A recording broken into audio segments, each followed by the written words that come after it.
Hi, I'm Justin Boyd. I'm Tristan Jones. And we are the Watchers in the Basement. Welcome to the Watchers in the Basement. Welcome to Watchers Football Weekly, a podcast within a podcast, and a podcast that's all about the pigskin. This week, we're here to discuss the wild card round of the NFL playoffs, wild card weekend, if you will. Let's get right to it. Let's just go in chronological order. Let's go in the order the games are played. Let's start out with the Texans. We're here in Houston. Let's get to that. You've been watching the pod last several weeks. You know I've been pretty down on the Texans. I did not think they were going to find a way to win their opening game, but they did. They proved me wrong.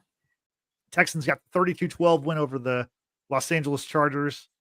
Tristan, what are your thoughts on this game? I mean, given the first half, I thought I was going to be right because the Texans looked dead in the water. And then all of a sudden, an errant snap really kind of sparked the team. Yeah, it was a toss-up for me. I had the Texans winning, but I wasn't beating my chest about that. Yeah, Texans. But these are essentially kind of the same teams. These are teams that are run by their defensive lines. Texans have a better secondary, almost by far, but they're pretty much governed by their defense. Young stud quarterbacks whose game can be elevated or downsized based on what's happening around them. CJ Stroud looked, like you said, he looked dead in the water in the first half. Like I was getting ready to have some uncomfortable conversations about CJ Stroud. And like one play just kind of turned it around. And he redeemed himself. The Texans as a whole redeemed themselves. The offense picked up after the 3rd and 16 where he fumbled and picked it up and threw essentially a 30-yarder. The defense got better. Mm-hmm. Secondary was lights out. You know, Derek Stingley is an all-pro, and he looked like an all-pro. Yeah. D-line, they pressured Justin Herbert in a way that you really just haven't seen too much this year. Like, he took some sacks this year because Jim Harbaugh has essentially coached out much of, if not all of, like the risk out of Justin Herbert, at least a lot from what we've seen in the Brandon Staley era. Yeah. And they just got after him and forced him into horrible decisions. And yeah, man, like ultimately what it came down to is we should never, ever, ever trust in the Chargers. Like that, we talked about that in the group chat. It's like, hey, it's amazing how like the Chargers curse just transcends head coaches, cities, stadiums, all of the above. So, like this was a really great redeeming second half by the Texans, and they just ran away from it at the end. And what was looking like a kind of like slugging, very close game between two stout defenses essentially became one defense was able to bring out the absolute worst in the other quarterback, and the other one wasn't able to. And there we go. Yeah, well said. Yeah, Justin Herbert, the Chargers quarterback, 4 interceptions, including a pick six. He almost threw another pick six. Of course, that really wasn't his fault. His tight end has to catch the ball. I mean, he was wide open, went right through his hands. The Chargers, I think we know, like, with this team, what they need to do in the offseason. They need to get some weapons around Herbert. I mean, Ladd McConkey, the rookie out of Georgia, had a huge game. He had 197 yards and a touchdown. But his touchdown was on a kind of a jump ball at midfield where he caught it and race to the end zone. Herbert needs weapons. I don't think we should give up on him just yet. But from the Texans side, like you said, CJ, once he got that pass, that 30-yard pass to Hutchinson after the busted play, then he started finding Nico Collins. Nico Collins had another big game, 7 catches, 122 yards and a touchdown. And then, CJ Stroud had a big run up the middle of the field, which I think really kind of energized not only the team, but the crowd. It had a different feeling. I mean, not that you want every quarterback in the NFL to run with the ball, but I think CJ Stroud should mix that in some more because that's an element that they need given their inability. Their offensive line is the weak spot of the team, right? They've got to find ways to get CJ where he's on, not that he can't. I mean, he's a good pocket passer. Just he doesn't have a pocket to pass in, So get him on the move, and I think good things happen the more they do that. I think I mentioned this in the group chat. Like we should call this the group chat chronicles. But I think CJ Stroud. Actually before that run, there was a play where he could have gotten out of the pocket to run, but he kind of stayed there, took a sack, and I was like, man, like he lets defenses off the hook. He did this in college. Like one of the big criticism of him in college is like he just refuses to run when there are lanes open, and he has the ability. He's one of the smartest quarterbacks that we have in the league. Experience be damned. And I'm sure DeMeco Ryans, Bobby Slow trust him enough to make the decisions on when to run, to get down, to not take a bunch of hits. Like the most hits he takes are in the pocket. Like, get out of there. You know what I mean? So seeing him break that runoff for essentially 30 yards or so, like that's something that's a part of his game that, like you said, he needs to tap into a lot more of, especially to offset the mediocre at best running game that the Texans have. And you just create more opportunities. You make the defense react in a different way that opens up the pass more. So I'll be interested to see, especially this weekend. I hope he doesn't run at all. Yeah. But be interested to see if he, takes the Pat Mahomes route of really breaking it out in key situations, key third downs, maybe a fourth down here, fourth quarters, those drives were like, hey, we have to have it. Interested to see as he progresses in his career if he does that a lot more. Yeah, I think he's going to have to. I think he's a playmaker. Obviously, he's the leader of the team, and they're going to need some of that. I mean, I'm not advocating for him to be, put himself at risk when he doesn't have to, but I think we even saw, and we'll get to this game, but like Sam Darnold last night, he had a big 25-yard run up the middle, and Sam Darnold's not really known for that, but there's sometimes where you just kind of have to go, especially in the playoffs. But I do want to shout out also, Joe Mixon had a pretty good game, 106 yards on the ground and a touchdown. He's probably their offensive MVP for the entire season. So he had a pretty good playoff game for the Texans, playoff debut for the Texans. Moving on. So the Texans, they played the opening game of the wild card weekend. That's their traditional Saturday 3:30 game. They play it every single time they're in the playoffs. Well, now they've advanced to the second round, to the divisional round. This is the sixth time the Texans have made the divisional round of the playoffs. The previous 5 times they've not won. They're 0-5, and now they only have to face the 2-time defending Super Bowl champion, Kansas City Chiefs. Your Kansas City Chiefs. So, Tristan, what are your thoughts on the matchup, which, by the way, is Saturday at 3:30 on ESPN? The Texans even dragged the Chiefs down to their time slot. That's crazy. I think it'll be I'm so torn. On one side, I do think it will be a good game to a point. Yeah. Obviously, have the Chiefs winning. I do think the Chiefs will pull away at some point in that game.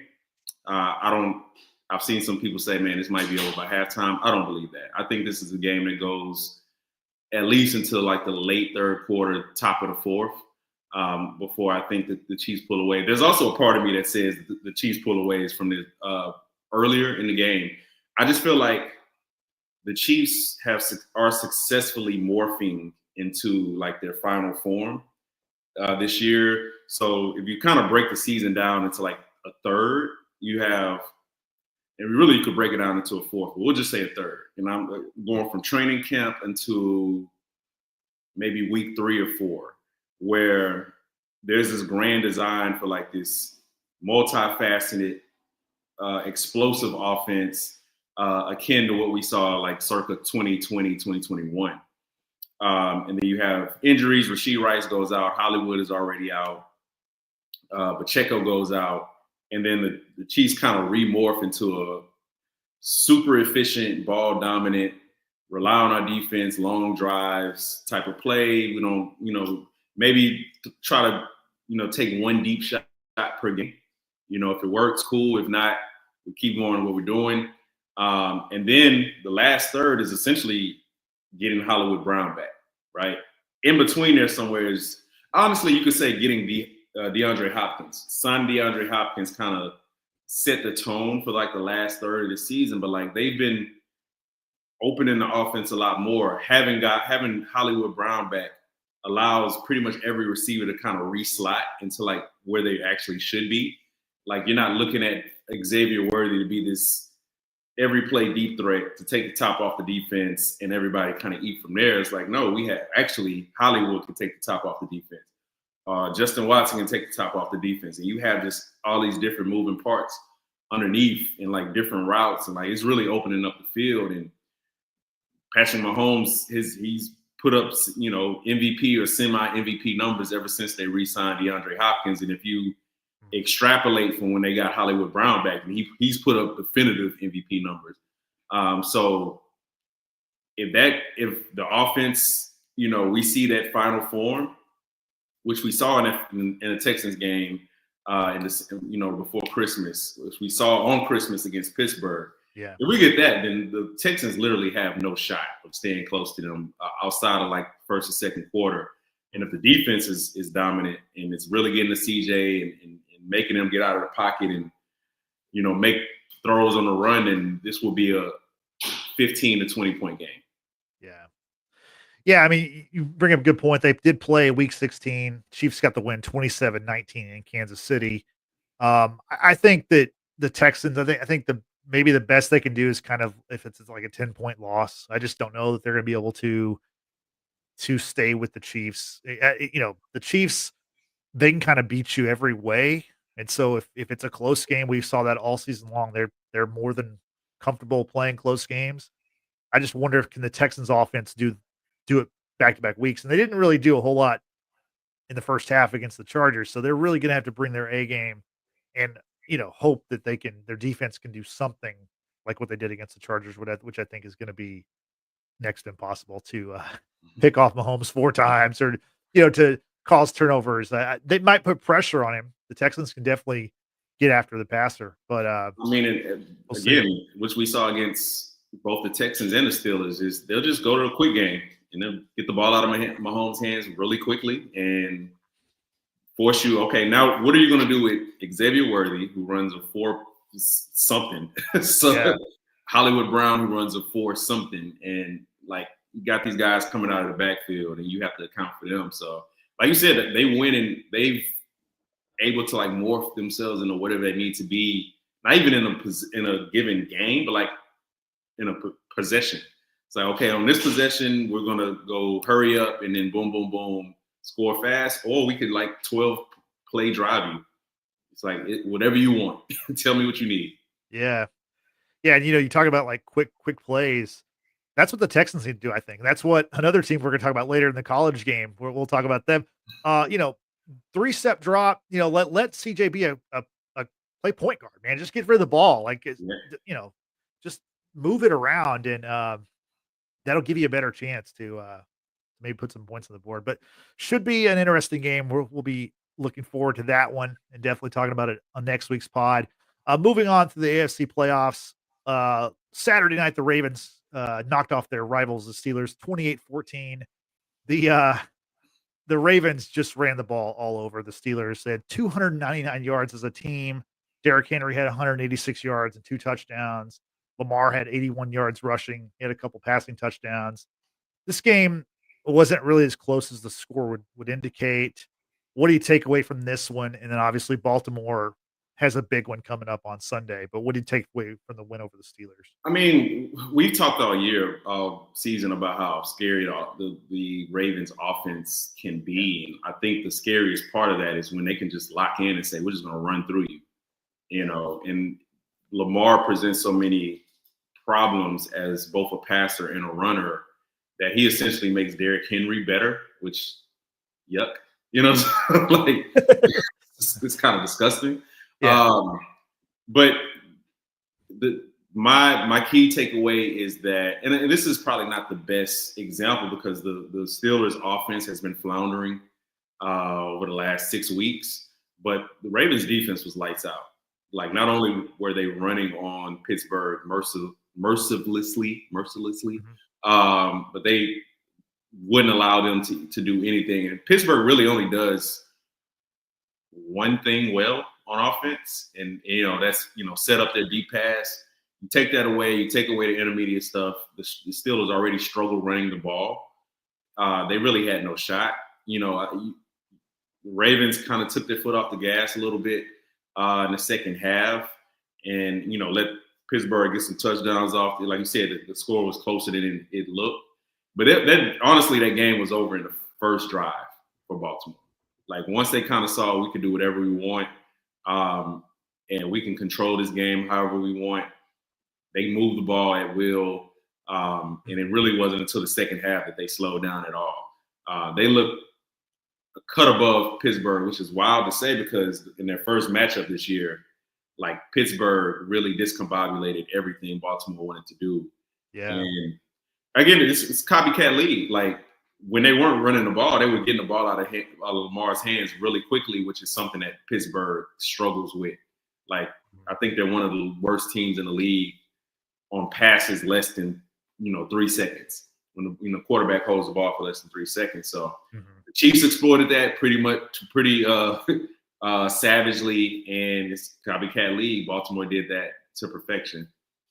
Yeah, exactly. We'll talk about Baltimore a little bit more when we get to their opponent they're playing on Sunday, that game. But let's talk about the Steelers real quick. Just how do you so there's the chatter of people want Mike Tomlin to be fired. This is only his 18th season. He has not had a losing record, which is pretty incredible. How do you assess their season? I mean, they came into the year, they didn't know what their quarterback situation was. They kind of took a flyer on 2 guys. They were leading their division for much of the season. They made the playoffs. What do you think about the Steelers, and what do you think about their season, and what do you think about what they should do going forward? Steelers are a tricky team to evaluate after the season, after all these seasons. Even they all, for the most part, end in the playoffs. They all end in the wild card round, or the divisional round if they get a bye. But they don't win playoff games. But it's hard to really kill them because we also didn't come into the season with many expectations. So it's like the bar is low. They exceed the bar up until a certain point where we start to raise our expectations, and then the performances drop essentially back to where we thought it was going to be. Like they look like a bottom 3rd team in the league in the last 7 to 8 weeks. Just overall, offense and defense. The defense got worse. The offense was really low, and then it kind of went up, and then it went back, kind of plateaued to just solid at best. I do not think that the Steelers' struggles are on Mike Tomlin. I think Mike Tomlin is an excellent coach. I don't think the Steelers should let him go. He just signed an extension last June, I want to say. Anyway. But the Steelers need to rethink their philosophy on team building. They've been kind of vanilla in the way that ever since they traded for Minkah Fitzpatrick, they've struggled to really properly assess how they allocate their resources. And because of that, because they've been so vanilla on offense, they pretty much put everything into their defense. We're here now where the ceiling on that team is so low compared to other playoff teams that they have to do something drastic. Now, by drastic, I would look at what is my best asset on defense, or what are my best assets on defense, and who can I sacrifice in order to make the proper leap on offense to really be a contending team. And if Mike Tomlin is the great defensive coach that we know him to be, that he's been for so long, then you have.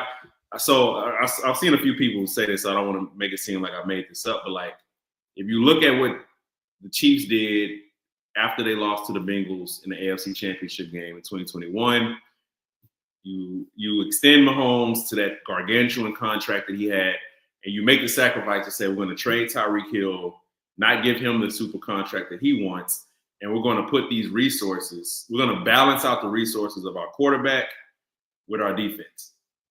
And say, hey, we have quarterback and we have a really good offensive line. We can fill in the gaps if we hit on these picks in order to continue to have a contending team. The Steelers need to do the opposite. I would look at TJ Watt. I would look at Fitzpatrick. I would look at who are my best assets on the defensive end, And who can I sacrifice in order to, like I said, raise the ceiling on our offense? Because without a quarterback, we're going to continue to have low expectations in the preseason. And Mike Tomlin's always going to be good enough to get a team to 9 to 10 wins, Right. But we also know how that movie's going to end at the end in January. So whatever they have to do, they have to like really rethink their philosophy and like take some shots in order to get that quarterback. Because otherwise, this is who they are. Yeah. Do you think we're going to see Wilson or Fields back next year? Do you think they're bringing either one of them back? Do you think both of them will not be there? Okay. If I had to guess, both of them shouldn't be there because that kind of locks you into like this. Really, the same is like, hey, we have these two quarterbacks who, if this was Madden, would be like 75 overall. You know what I'm saying? Right. 77 overall at best. Like, it's just not going to cut it. Yeah. I would let Justin Fields explore. I would bring Russ back on a 1 to 2 year deal, but like in that in between time, I'm looking for a quarterback. I'm trying to hit. I'm trading draft picks. I'm trading TJ Watt. Sorry, TJ. Like again, you probably going to be a Hall of Famer one day.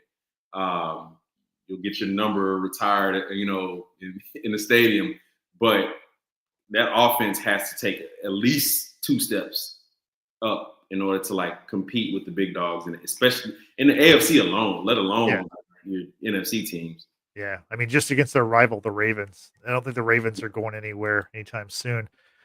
Moving on to the Ravens' opponent on Sunday, that'll be at 5:30 on CBS. We have the Ravens and the Bills. That's because the Bills beat the Broncos 31-7 this past Sunday. Josh Allen had a pretty good game, 272 yards, two TDs. James Cook had a big game, 120 on the ground. This game was a game where the Bo Nix and the Broncos scored in the opening drive, and I was like, hey, this might actually be a game. And then that was pretty much it. And the Bills just kind of rolled. Any thoughts on this game leading into the Bills-Ravens matchup? Not many. It was the same with Ravens and Steelers. Buffalo realized we can run the ball literally every play to our heart's content, and there's nothing they can do, which is wild because the blueprint for Denver was, hey, we have this great defensive line. Obviously we got a really good secondary, and behind that, like the just overall defense, we can put pressure on the quarterback, but like they are also really small. So they just got ran through, and that opened up the pass. And, Josh Allen really had to do enough passing the ball, but like they really could have run the ball on every single play, and they could have gotten whatever they wanted as well. So it was just a clash of classes. Like the Broncos are an up-and-coming team. I thought Bo Nix actually played well. Like, I know they only scored 7 points, but like I thought he made some really good throws. Even the throws he missed, I thought were on target. He seemed poised. He made the right reads. Like they couldn't execute enough for Buffalo, which is kind of operating as a machine right now. So Sunday, like we're going to talk about Bills Ravens, but like we talk about heavyweight fights, things that you wait all season for. We just saw 2 teams with similar skill sets go against 2 other teams who are not in their class, and they made every point to show them you're not in our class. Yeah, no, that's well said. And now we have the battle of the likely MVPs. We got Lamar Jackson and Josh Allen facing off Sunday, 5:30 on CBS. We got Nance and Romo with the call. This is, I mean, on paper, this is the game of the weekend. It's the final game of the weekend. Who do you see advancing out of this game, Ravens or Bills? First of all, shout out to not having to go to work the next day. Like that, that when you have games like this, like I don't want to go to work because I want to read about and YouTube and watch all the shows about a game like this. My first thought is, I really hope, the Chiefs handle business so I can watch this game with a different level of stress. Who do I honestly have no fucking idea who's winning this game. Like I said, so if you look at this team, they essentially are the same team. With the caveat being that the Ravens have more, I would say, high-end talent that you can look at and identify, right? You're Hamilton, Kyle Hamilton, obviously Derrick Henry, Zay Flowers, who I don't think is like a A+ level like talent, but like he's a high end B+ player. Yep. I would say. Bateman, like they have all these guys where with Buffalo, it's essentially Josh Allen and a bunch of good to really good players that complement each other. But they operate and execute so well that they perform at the level of a Baltimore, of a team with 8+ Pro Bowlers and all pros and stuff. So I think Baltimore wins because I think this is a matchup thing. And so it's funny because with Baltimore, with Buffalo, their worst matchup is Baltimore. With Baltimore, their worst matchup is Kansas City. Right. With Kansas City, their worst matchup is Buffalo. Right. So it comes down to, for Buffalo, can they score? Can Josh Allen make up for when his, I would say, B+ or below teammates don't perform at that level? Right? Can he make up there? Can he be A+ on those plays or possessions when the rest of the guys aren't playing above like their talent level? And for Baltimore, can they consistently get those guys to play at their level? Because they traditionally have faltered in the playoffs because their A+ guys play like A- or B+ or B-. And that includes Lamar Jackson. So if Lamar is playing at his level, if they're able to like mix in, balance out the run and the pass, because I think Baltimore's secondary can be had essentially. They can be exploited. Then I see Baltimore winning. I see this as not as much of a repeat as week 6. I want to say week 5. Baltimore blew out Buffalo, but I do think this game will be much closer, especially being at home. I think the first game was at Buffalo too, but I see Baltimore taking this by 8 points. Okay, at the most, between 6 and 8 points. Yeah, I mean this is a high stakes game, not only because it's like the winner goes the championship game, but for these two quarterbacks, this is a defining, kind of game. These are two guys who are two of the absolute best players in the NFL. Win or lose will be the two of the best players in the NFL going forward. But somebody's got to win this game, and somebody's got to try to take out the Chiefs as the Chiefs advance. And I have a question for you. Go for it. In your lifetime, we're close to the same age. Yep. Can you think of a bigger divisional round game, AFC, NFC, doesn't matter, like anything that of this magnitude where, like you said, there's the top 3 quarterbacks in the league. We know who number 1 is, and we have Josh Allen, Lamar Jackson, Josh Allen. And then we have Burrows in that group, but like we're talking playoff guys, like yeah, we know those are 3. We have first team All-Pro, second team All-Pro quarterback. Those dudes are going to finish 1 and 2 in MVP voting. Like these are 2 11-win teams. Like have we seen? When's the last time we've seen this big a matchup? Like with all those accolades, everything just this year. When have we seen something bigger than that? Like the closest I can think of is Mahomes, Allen in 2021, but Allen was nowhere close to like MVP voting. Right. So maybe one of the Brady Manning matchups. I mean, they met a lot. They met kind of at different times, but like Manning was like the stats king and Brady was just the winner. And then, they kind of like, I mean, they met so many times. I mean, both of them obviously won Super Bowls and everything. I mean, back in the 90s, you had, Steve Young and the 49ers took on the Packers and the Cowboys and 49ers and the Packers and 49ers. Those were a lot of, but I mean, again, all those teams end up winning. So it's like to have 2 players this good, neither team has kind of broken through yet. I don't have anything, honestly. Like, cause like I said, Manning and Brady, the same, like those guys, one was breaking through, the other one was right there and then eventually did. So yeah, this is kind of an unprecedented matchup from what I can. This is one of the biggest matchups that we've seen in our lifetime. The key thing is, like you said, both of them are trying to break through. Yeah. Both of them are essentially close to or at the peak of their powers. Obviously, on a macro sense, neither one of them are the winner guy. That's Mahomes. Neither one of them are the overall stats guy. That's Mahomes. But like, we're looking to see who can be that biggest challenger to Mahomes, who can potentially take the crown from him at some point. Like, this is huge, man. We already have like a civil war on like social media between Bills fans and Ravens fans over who should win MVP and what MVP means. Like, this is big. This is like Pacquiao. This is like Mayweather versus like, Latin boxer, everything that comes with it. Right. I was trying to look up real quick. Did Marino and Elway ever face off? Because Elway didn't break through until later in his career. Obviously, I don't think they did. Marino never won the title, but then Elway, later in his career. So I'm not sure if they ever matched up. I'm not really seeing anything. Maybe they met in '98. I guess maybe that was so. Not in the playoffs in '98. I know Marino's last game playoffs was '99 against Jacksonville. Against Jacksonville, that was a horrible game. Yeah, they 62-3. I want to say. Yeah, it was real bad. '98. I'm not sure about the '90s.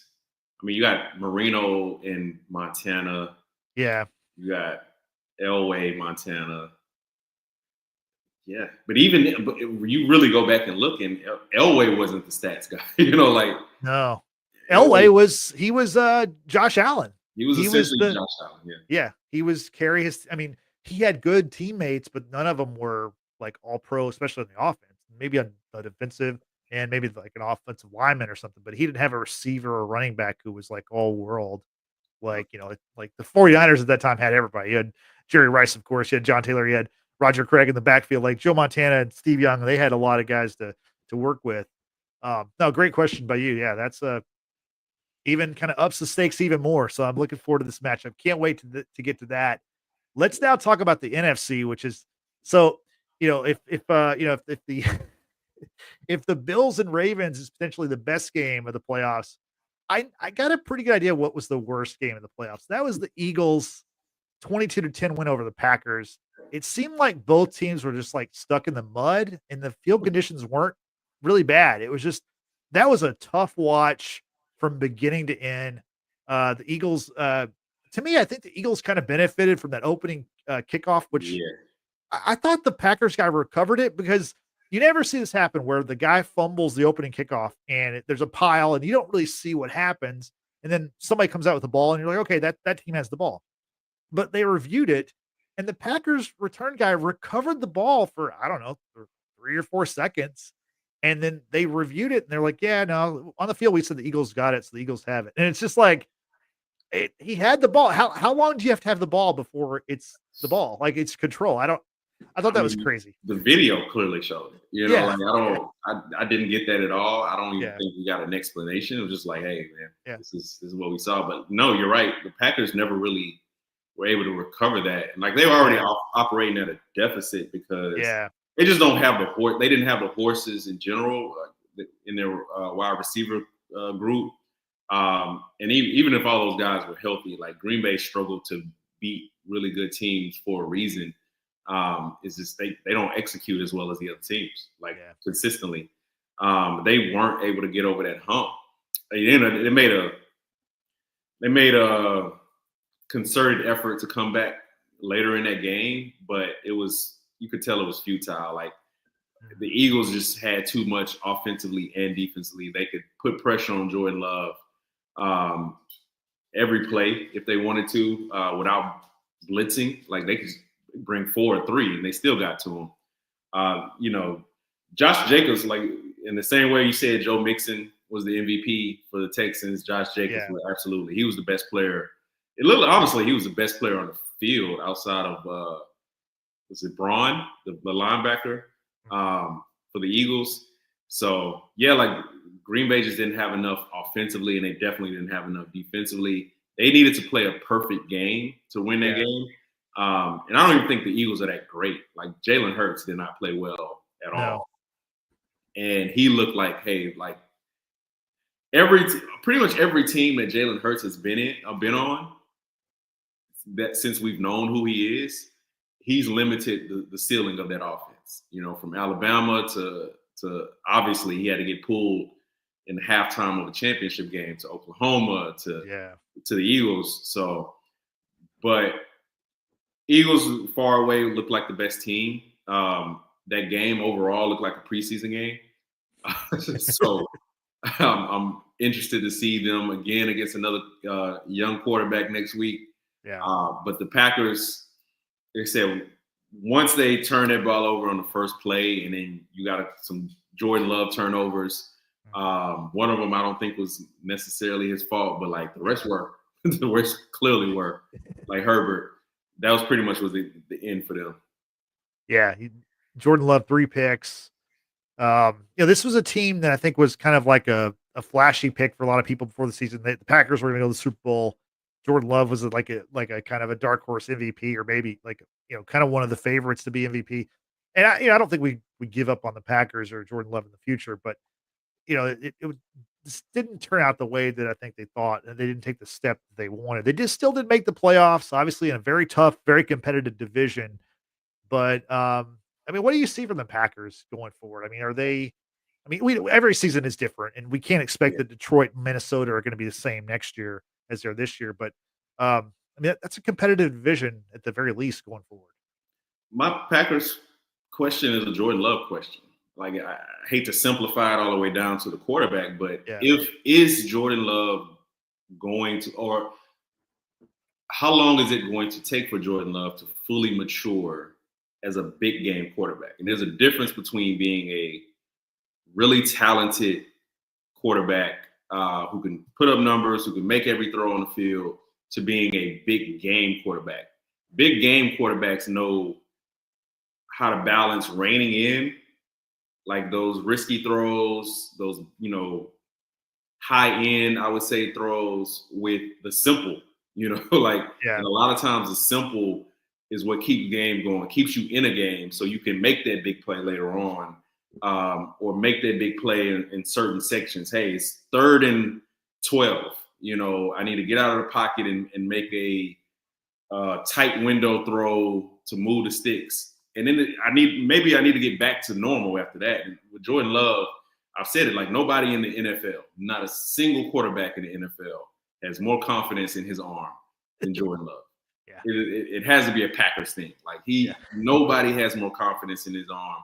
And the interceptions he threw, well, one of them, like he just plain didn't see Braun, the linebacker. Yeah. He didn't see him. So throw that one out. But the interception he threw on the sideline to Darius Slay was a shot he didn't really have to make at the time. He didn't have to take that shot. Yeah. It wasn't necessary.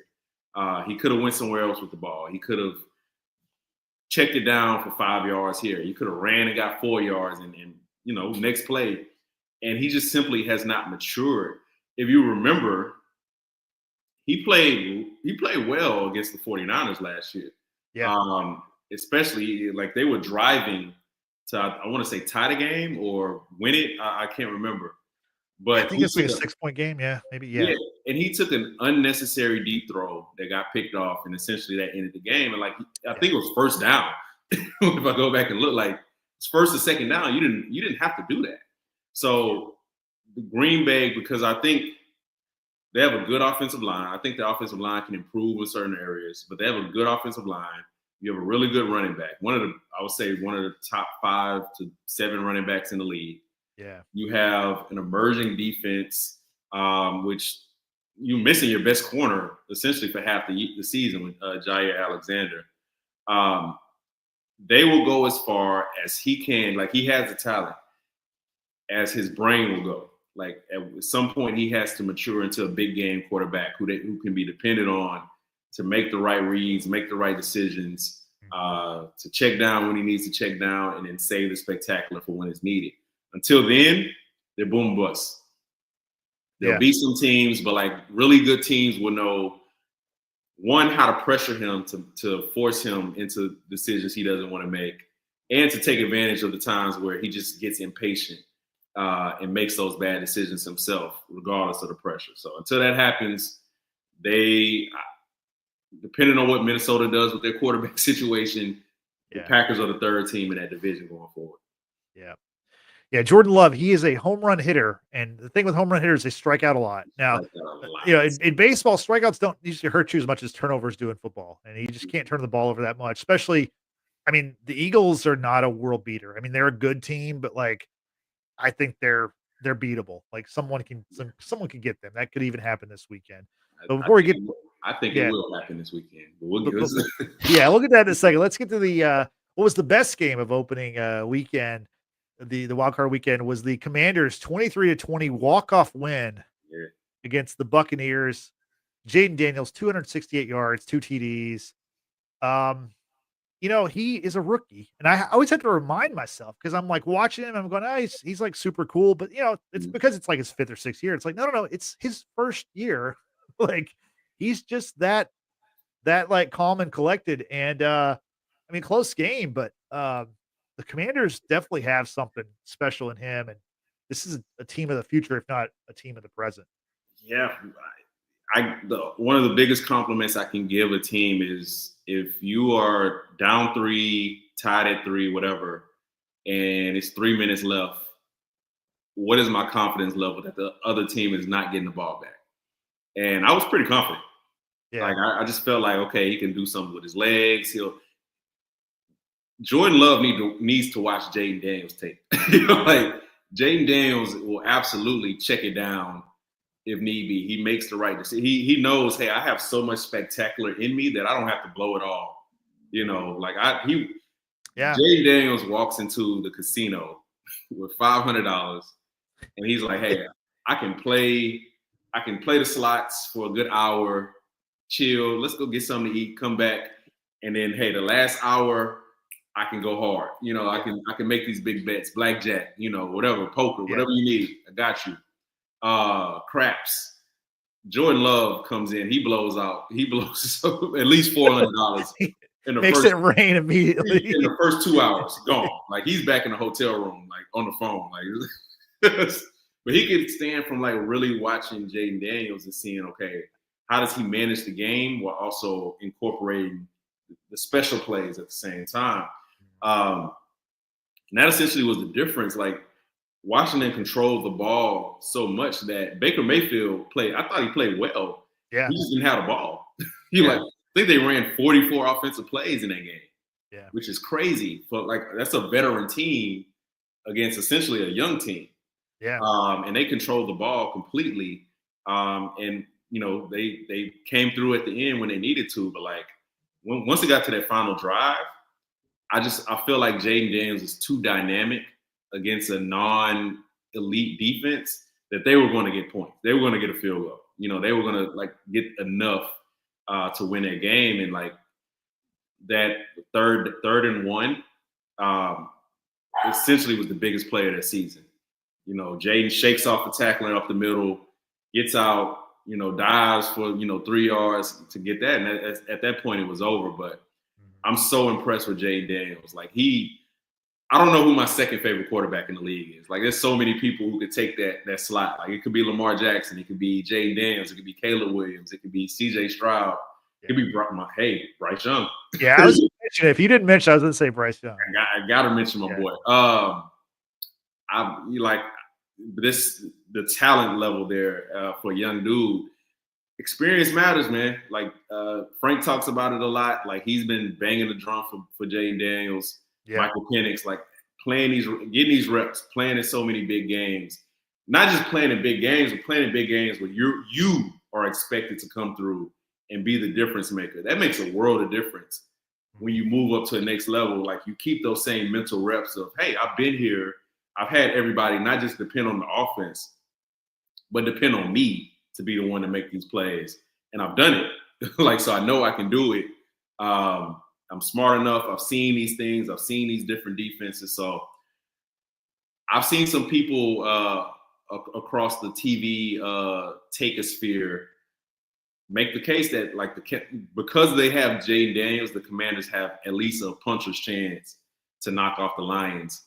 I don't know how far I'm going into that because I think the Commanders need to be able to score on every possession to do that. But if you have a guy to where like I have to at least think that you can do it, you got somebody special.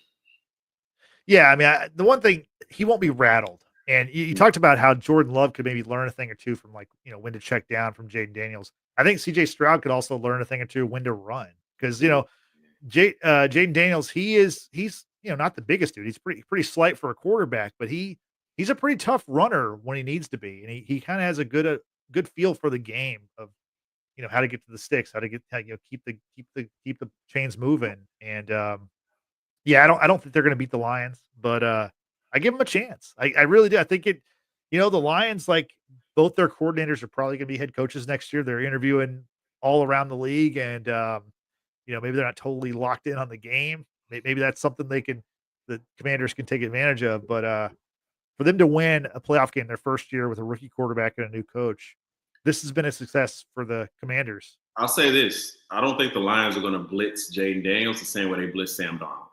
Yeah.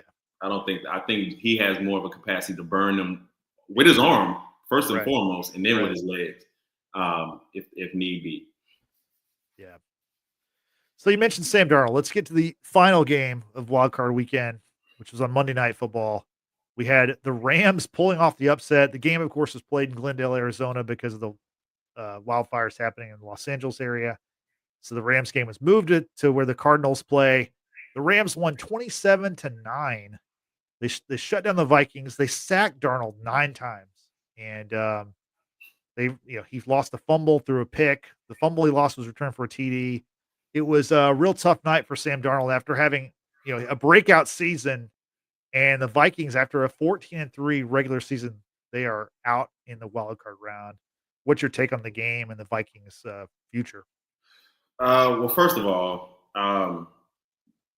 for the Rams, I think this is why, if you're somebody who buys into the philosophy of who has the head coach advantage, who has the quarterback advantage, that's kind of where we should start our analysis. Yeah. And that team has an advantage until proven otherwise.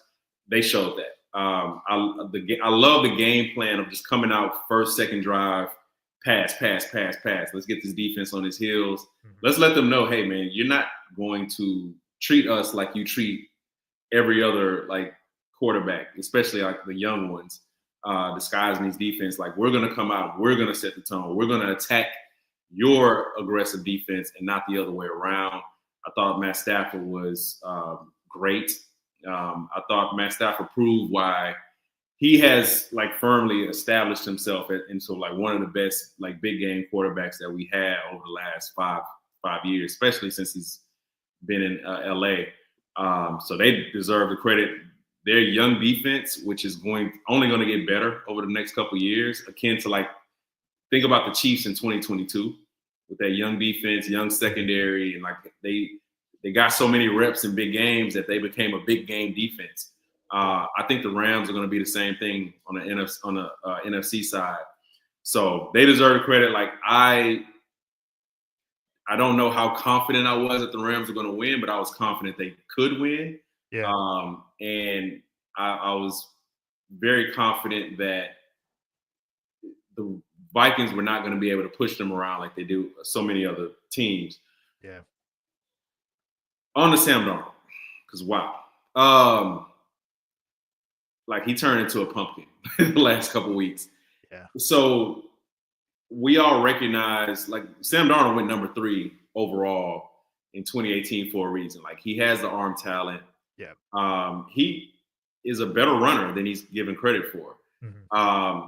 His thing have always been like decision making and not really being comfortable with pressure, to the point where famously he can see ghosts and he can see pressure when the pressure is not there. He can walk into pressure. He can scramble into pressure.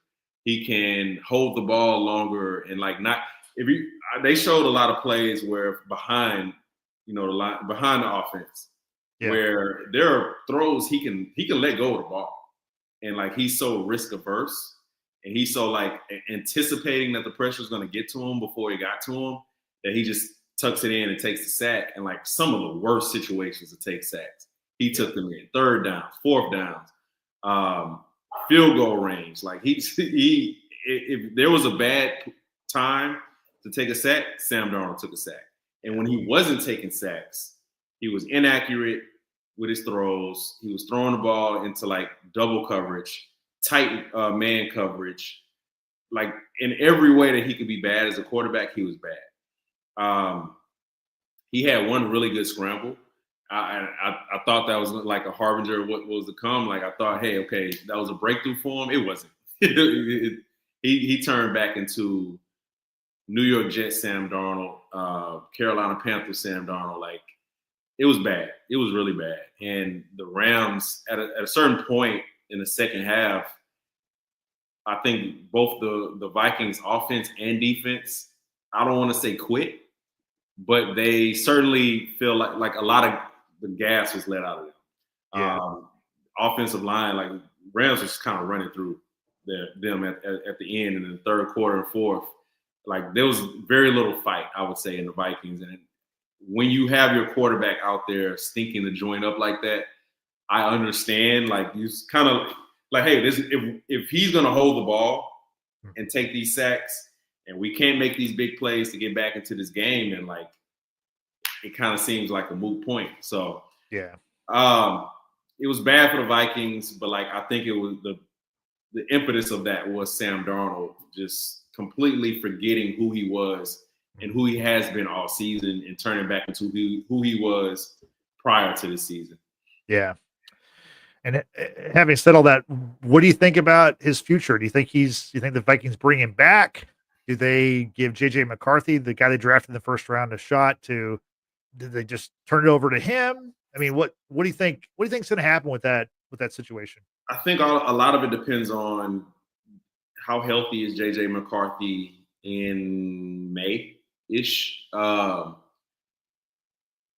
I've seen people say maybe you franchise Sam Darnold, but do you want to pay Sam Darnold $40 million for a year while you wait for JJ McCarthy to be ready either physically or like physically, like you're ready to be a starting quarterback for a team with playoff hopes. If he's not ready, I guess you do franchise him because he did play like a $40 million quarterback this year up until week 18. And you have a win now roster, essentially. Yeah. So like, I don't think you can afford to take that much of a step back unless you're willing to say, hey, whatever JJ McCarthy is going to look like this year in 2025, we want him to be ready to like help lead us in 2026. Is that a risk that they're willing to take? I don't know. I would try to bring back Darnold on a 1 year, 20, 25 million. It depends on what his market is looking like. Yeah. But if I can bring him back on 1 year, 20 million, perfect. You know, and if JJ McCarthy's ready to go and say like week 8 after a bye, and Sam's struggling a little bit or the offense is kind of looking Pittsburgh Steelers like, then I put in JJ McCarthy and you kind of live with the results. Yeah. You mentioned the Steelers. They might be a suitor for Sam Darnold. You know, there's some teams out there that need a quarterback. He might be on the move. Does Pittsburgh have enough big play weapons around him to make him look better than what he is? Yeah, I'm not sure. Yeah, I don't know. Probably not. But I do think other teams will look into Sam Darnold. So we'll see how that situation plays out. Final playoff matchup we haven't talked about for this coming week for the divisional round. With the Rams beating the Vikings, they're heading to Philadelphia to face the Eagles 2 p.m. Sunday on NBC. Who do you like in this game? If the Rams can keep the Eagles from like running all over them on the ground, I'm taking the Rams. I'm taking the Rams by 3. I trust the head coach and I trust the quarterback way more. Like way more. And I think the Rams can run well enough off their passing to keep Philly's defense honest. If Philly can like get a ton of pressure on Matt Stafford, then like all bets are off. Like he's not the scrambler. He's not getting out of the pocket and making those big plays outside the pocket like that. But if LA can protect them, I think that offense is going to roll. it's on the other end. Can you stop Saquon? Can you stop that offensive line from dominating like they do so many teams? But I'm taking the Rams by 3 right now. Close even win. on the road. Yeah, I'm taking the Rams mainly because I just don't like watching the Eagles. Besides Saquon Barkley, the rest of the team I just do not enjoy their aesthetic. So I'm hoping the Rams can pull off the upset on the road, and we'll see what happens going forward. Before we get to the college game, a couple of quick notes let's touch on real quick. The coaching carousel, as you know, no surprise, the Patriots hired Mike Vrabel this week. In kind of a surprise, the Cowboys parted ways with Mike McCarthy. I guess not a huge surprise, but kind of strange that they waited so long to part ways with him. Thoughts on both those moves, and do you think that maybe Deion Sanders is next in Dallas? As far as New England, I do think Vrabel is a good hire. I think the question is, who do you bring in offensively? I saw some rumors about them bringing back Josh McDaniels. Yeah. I mean, okay. I think Josh McDaniels is a really good OC. You know, he can't do anything else, but he's a really good OC. So, and he's not leaving to go take another head coaching position like ever. So I think that'll work out. On the Cowboys side, like, we just got to be honest. Like, the Cowboys are horribly managed. Yeah. Because if there was any inkling that you weren't bringing back Mike McCarthy, you needed to do this last week. Once the season was over, so you can like request the OC, the coordinators who are still coaching, to interview them on that bye. And like, again, it's poor management, really, really poor management. I don't understand why they would do that. So, do I see Deion? No, because Jerry's still there, and Deion, there's no back down in Deion. Hey, wherever Deion is, there's one main star of the show, and that's Deion Sanders. You know what I'm saying? As long as we've known Deion from Florida State, 1989, like, wherever Deion is, he is the main star, and that's Jerry's main motivation. Like, his motivation isn't really to win; it's to win while showing that he's the main guy. He's the one that's pulling these strings. So, I don't see it happening. I just think that would be a poor fit, and it'd be great television, great content. I just think poor fit. Yeah. So if you gun in my head, I can see them, if they're willing to wait on Ben Johnson, and Ben Johnson's willing to like take that risk and wait till the season's over. I could see Ben Johnson. I could see maybe going back to Kellen Moore. But man, I can't predict anything with the Cowboys, man. Like, I can't. What's the last really good move that the Cowboys made? I can't remember it. I can't. Off the top of my head, I could not do that. That's gonna take some research to come up with the answer for that. I agree with you about the Deion Jerry thing. Like, I think that Jerry, he's the star of the show. You know, like in that star on the helmet, he thinks he's the center of that universe, and he's got the control still. So I don't think we'll see Deion, but I do think a lot of people in the media, especially, would love to see it. I think it does. It'd be very compelling to see if like the Cowboys somehow drafted Shador and then had Deion coach his son on the Cowboys. That sounds like a crazy like media storyline that a lot of people would love. But the reality is that's likely not to happen. So anyway, one other note I want to mention: Deshaun Watson. We learned that he ruptured his ACL again, and will very likely miss 2025. My question to you, Tristan, I'm not a conspiracy theorist person, but I mean, did the Browns carrying him? Right. Did they maybe help him, or did he really do this? Or is this just like a nice way of like, hey, you just stay away, and we're going to try to figure out our quarterback situation, and maybe you just retire next year or something quietly, and you're getting paid and we're moving on. You know, like, I don't know if that's what's happening, but I wouldn't be surprised. Unfortunately, I don't think the Browns are that smart. I think he did something stupid. I don't follow him on Instagram anymore, but I still follow his girlfriend. And like, just like as soon as before the season was over, like, he was on vacation, like they were out probably on some excursion. Like, if I had to guess, I would say it was him doing something stupid in his leisure. And yeah, man, like once you rupture an Achilles, like it puts more pressure on every other part. So yeah, same one. Probably was doing something he didn't need to do because that's what Deshaun Watson does. Things he should not be doing, and yeah, gonna need a lot of massages to maybe repair that Achilles. Okay, let's get to the college game real quick. The national title game is set. We got Notre Dame versus Ohio State. Let's talk about how they got there. In the Orange Bowl, Notre Dame beat Penn State 27-24. Notre Dame, tough defense, pretty tough quarterback, not the best thrower of the football, but pretty good runner of the football. But they really benefited from a Drew Allard untimely interception that set up Notre Dame for the game-winning kick. What do you take away from this game? Oh man, this was hard to watch. If you enjoy like even decent offense, like I was told Drew Allard was like a good quarterback. So like I already knew Riley Leonard was the right-handed Tim Tebow, but like I was at least expecting like something. I've seen Drew Allard have good games this year in the games that I've watched. They lost pretty much every big game. But I put that more on James Franklin than I ever did the quarterback. I mean, it just came down to defense, right? Like essentially who could make the best plays on defense, because offensively, neither one of these teams were going to carry the day.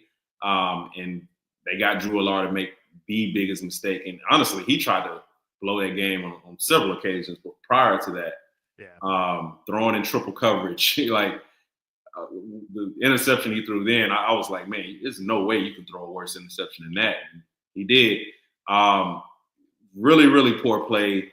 Rolling out to your left, trying to make that play back into the middle of the field, a cross body. And the defender undercut it like pretty easily. Like that's just not a decision that somebody who hopes to be, starting for an NFL team in the next couple of years is going to make. So this was a defensive game. Notre Dame made the best plays. Notre Dame had the better game plan, better coaching, and it showed, especially at the end. Yeah, no doubt about that. So now Notre Dame will take on Ohio State in the national title game. Ohio State beat Texas in the Cotton Bowl 28-14. And, I thought Ohio State was going to win this game pretty easily. This game was very close. Now, granted, Ohio State and Texas, it should be close. They both have all the talent in the world. But it really comes down to that quarterback position, I believe. And I think if Will Howard was playing for Texas, I think it would be Texas versus Notre Dame in the national title game. But unfortunately, he plays for Ohio State. And I'm not saying he's the greatest quarterback in the world. He played fine. But what's your assessment from this game that had a lot of like back-breaking plays that unfortunately broke Texas back? Yeah, my assessment was that I thought that the Texas defense did everything in its power to keep them in that game. When the offense clearly could not do enough to keep up with Ohio State at certain points and then take advantage of the opportunities to actually take a lead. This again, it's simplified, but it's also true at the same time. Like Texas was held back by the very low ceiling placed on their offense by the quarterback, and in certain ways by the offensive play calling by Steve Sarkisian. It's first and goal on the 1 yard line. You try to go up the gut the first time, doesn't work. You counter that by essentially running a pitch play going away from the goal line to the edge. You are not playing against this year's Oklahoma. You're not playing against Missouri. You're not playing Rice or like the teams that you Ohio State, if anybody can get guys out to the edge to break that shit down, it is Ohio State. Of teams that are left. I think you could get that off against maybe Notre Dame to a degree. You're not getting that off against Ohio State. They ate that up, and then that just created, more opportunity for turnovers, for, like I said, these back-breaking plays. But Quinn Ewers just he it's the intermediate throws that he's missing. It's not even just the deep throws. It's the simple intermediate Yeah. throws he can't make. He definitely is not. He's not even close on the deep throws. He's not even close. Like he's 5 yards ahead, a couple yards over the guy's head behind. Like, I walked away from that game essentially saying the same thing I've been saying about him since he started. He's been starting at Texas. He's a good college quarterback. No more than that. He's dependent on what's around him. Louis Riddick said this. He said it to like Charles Omenihu on Twitter. Like I follow them both, so I'm just kind of looking at the interaction. But Charles Omenihu was going through it watching the Longhorns. But essentially, it was like, like the defense is doing everything they can, and like offensively, they just did not have enough dynamic play calling and an execution from the quarterback position to really threaten Ohio State in the air to win that game. And that was the only way they were going to win that game. Yeah, no, that's well said. Talk about the Texas defense. This game was 7-7 with 20 or 30 seconds left in the first half. You're thinking, wow, this is amazing. They held Jeremiah Smith to 1 catch for 3 yards for the whole game. This kid lit up Tennessee and Oregon in the playoff. I mean, he was looking like he was like Randy Moss from 1998 or 1999. And he had 1 catch for 3 yards. Texas is doing everything they can. Then they give up the screen pass, which, the kid Travion Henderson goes 80 yards for a touchdown right before the half. Now they're down 14-7. You're thinking, oh God, this is not good. Texas fights back, ties the game. It's really anybody's game. And then you just see how Ewers just kind of all of his issues this season, like you said, the play calling, where you have he's like, we're talking about how Jaden Daniels is so cool and collected and in the pocket, but he knows when dudes are coming after him. Whereas Quinn Ewers, he's very cool and calm, but he steps into sacks or he doesn't. It's like these dudes are coming around the end over and over and over. And I thought it was apropos that, he got hit on that 4th down play and the guy picked it up and went 80 yards for the touchdown to seal the game because it's like they were coming after him the whole night and just his lack of presence and the Texas running all these slow developing plays. And I've never seen a team where, we've watched football forever. If a team runs a slow developing play, right? Play action fake, rolling out, usually they're going to go down the field with the ball. Texas does that. They go to a 2-yard pass. And it's if you're able to get past the defender to make the 2-yard pass, you're getting nothing. But most times you're getting hit, you're losing the ball, or it was very frustrating because then they had this kid on their bench, Arch Manning, who I think a lot of people believe if he was a starter halfway through the season, or maybe even halfway through this game, Texas once again might be playing in the national title game. First Georgia game. Once they took Ewers out, I said that should be the last time we see him the rest of this year. Unless it's a blowout, unless Arch gets hurt.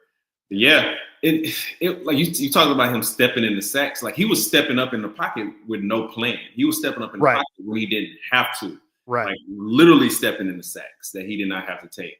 Pocket presence is off. Like your accuracy downfield is off. You don't look comfortable in tight spots. It's like, you want a quarterback to check off every box. Like, what's the opposite of checking off a box? Like, you erase the box. Like you just go in and throw up in the box. Like, I don't understand. That's what he was. So, again, I work at a high school. Kids ask me, about certain games and stuff, like my opinions. I told every kid that asked me, I said, hey, man, I refuse to believe in a team that depends on Quinn Ewers. Yeah. Sorry. And it came to fruition, unfortunately. Yeah, it really did. And, it was surprising from Sark because, we talked about this, and Frank mentioned this in the weeks past about how he thought maybe Sark was loyal to a fault. But, with the field goal kicker was terrible against Georgia in the SEC title, or I guess in the last game against Arizona State. And this game, we had a different field goal kicker. The kid that does the kickoffs, a left-footed guy, he was the field goal kicker. They benched Bert Auburn, which I was like, wow, that's very surprising from Sark, but he couldn't pull the trigger on the quarterback. He I guess he was going to live and die with Quinn Ewers, and he died because this was a very winnable. I mean, this is Texas. When we look back, years from now, or even right now, this was a national title that I think they left on the table. That it was very, very winnable.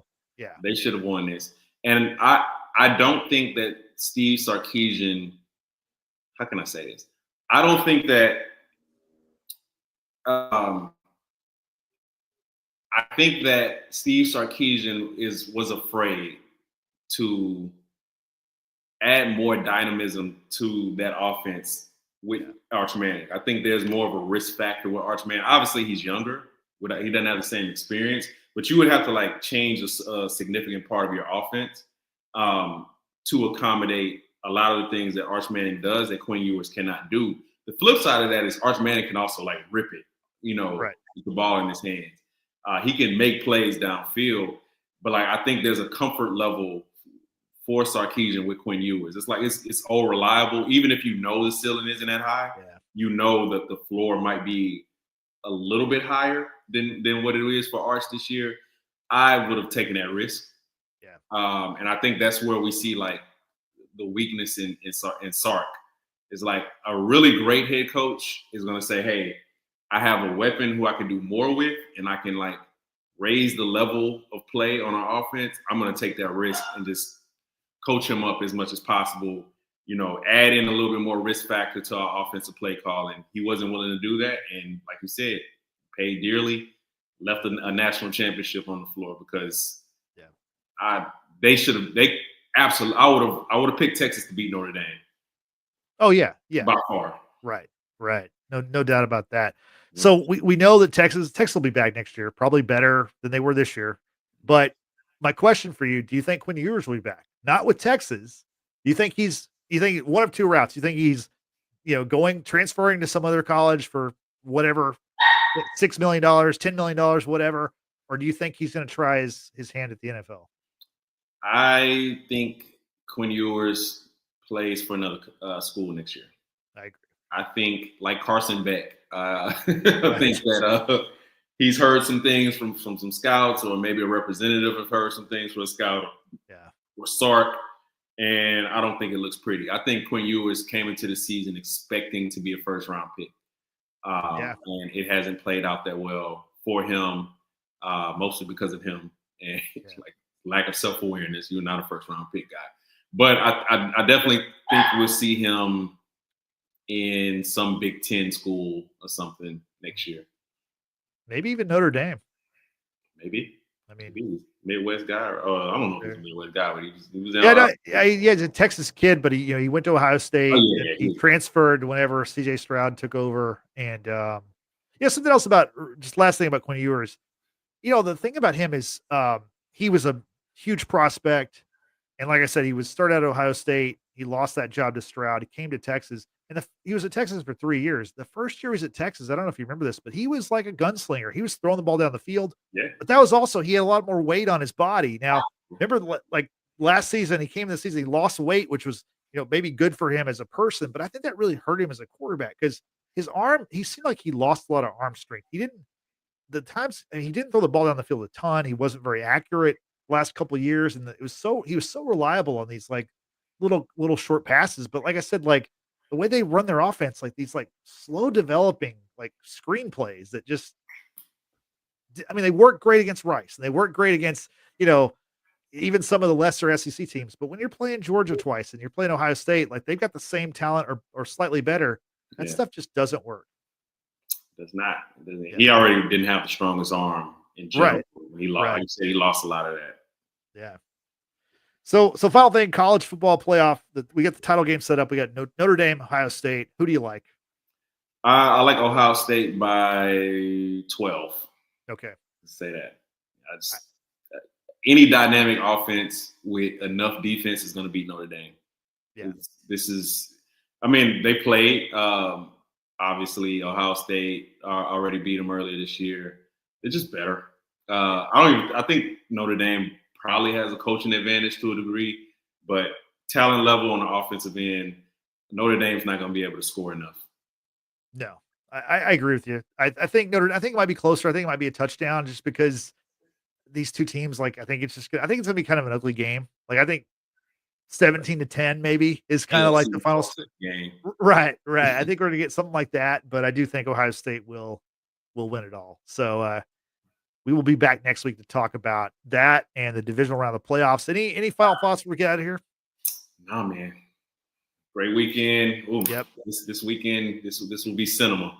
Yeah. Yeah. Cinema. A lot of big games. Can't wait to talk about it next week. So as we're getting out of here, I want to special thanks to King B Johnson. Thanks for joining us as always in the live chat. We appreciate that. And hey, that's the best way to join us. Let us know what you think about the NFL playoffs and the college football playoff and everything like that. So thanks to King B for joining us.